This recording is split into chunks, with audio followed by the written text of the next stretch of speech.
عبد الله الحسين عليه السلام، وتحت قبته المنيرة، وفي حرم حامل لوائه أبي الفضل العباس باب الحوائج،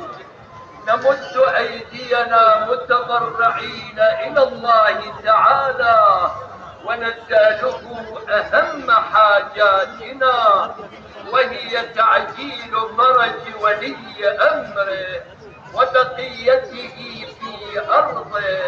وحجته على خلقه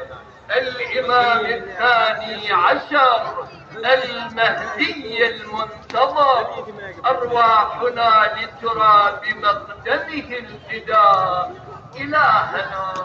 بوجهك الجليل وبمولانا الحسين الوجيه